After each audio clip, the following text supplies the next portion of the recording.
I got a question. What is Morality. Morality. Morality. Morality. Morality. Morality. Morality. morality, and where does it come from? Our knowledge of right and wrong is innate in us. Religion gets its morality from humans. We know that we can't get along if we permit perjury, theft, murder, rape. There are all kinds of dictionary definitions for morality, but for the purpose of this video, I'm going to focus on this one, number 4, a doctrine or system of morals. Now, I'm not sure that the research supports the idea that morality is actually innate.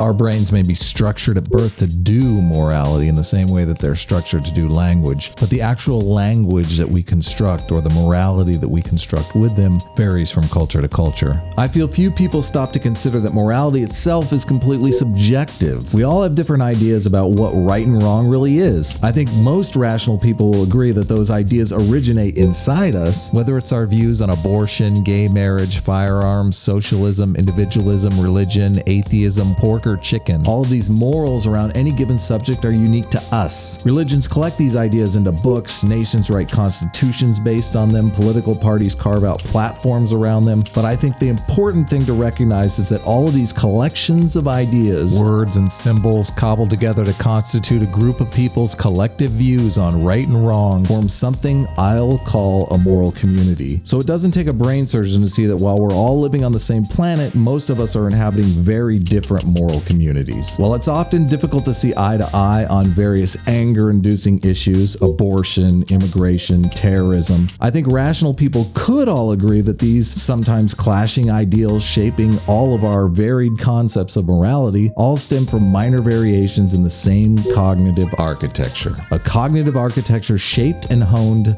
by evolution. Take lust, for instance. Whether your moral community embraces it or denounces it, scientifically speaking, lust is just a biological cognition seized upon by evolution to turn organisms into populations. Just like lust motivates us to reproduce, evolution seizes upon other moral emotions to turn individuals into communities. I think it goes without saying that the survival advantage between your average survivalist and the United States military is pretty enormous. And there's an argument to be made that without these moral emotions and the moral communities that they create, modern civilization could likely be very different. The theory of moral emotions is relatively new. It's called Moral Foundations Theory, and it's based on the scientific research of Jonathan Haidt, Craig Joseph, and a team of social psychologists at yourmorals.org, and builds on the previous work of cultural anthropologist Richard Schwader and French sociologist Emile Durkheim. You can read more about it on Wikipedia or moralfoundations.org, where it states, Moral Foundations theory was created by a group of social and cultural psychologists to understand why morality varies so much across cultures, yet shows so many similarities and recurrent themes. In brief, the theory proposes that several innate and universally available psychological systems are the foundations of intuitive ethics. Each culture takes these base intuitions and constructs virtues, narratives, and institutions on top of them, creating the unique set of moralities we see around the world today. You can think of these moral foundations like the very basic flavors we all use,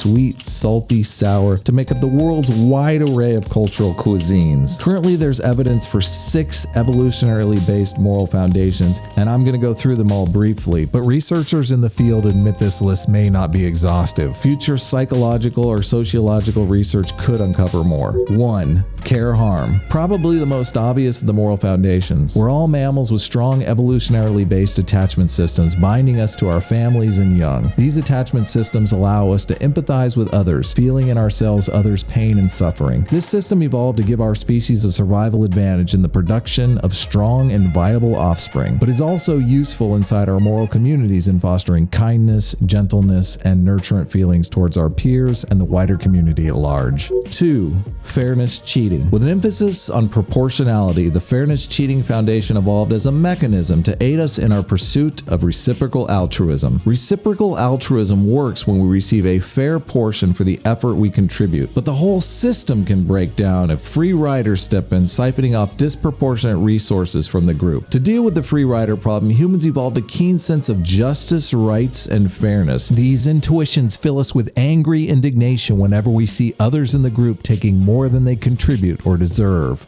3. Loyalty betrayal. This foundation evolved during our long history as tribal organisms, able to form shifting and beneficial coalitions. It underlies the virtues of patriotism and self-sacrifice for our group or tribe. The evolutionary system is active anytime we feel the sense that it's all for one and one for all. This foundation was critical during our evolutionary development when changing climate and limited resources encouraged groups of individuals to band together. Any group or tribe that was able to monopolize shelter and resources had a distinct survival advantage over less cohesive groups. These less loyal groups could easily disband or become the subjects of conquest by more cohesive groups. 4. Authority subversion. We evolved from lower primate species. The authority subversion foundation evolved during our long primate history when our daily lives revolved around hierarchical social interactions. It underlies the virtues of leadership and followership, including deference to legitimate authority and respect for family and cultural traditions. Like the loyalty betrayal foundation, authority subversion gave groups of individuals a distinct survival advantage through the ability to work together swiftly and efficiently as a strong and cohesive team. 5. Sanctity degradation. This foundation was shaped by the psychology of disgust and contamination. It evolved to meet the adaptive challenge of the omnivore's dilemma and the broader challenge of surviving in a world of pathogens and parasites. The moral emotion surrounding this foundation is the feeling of disgust. This feeling evolved to defend our mouths and bodies from dirty or inappropriate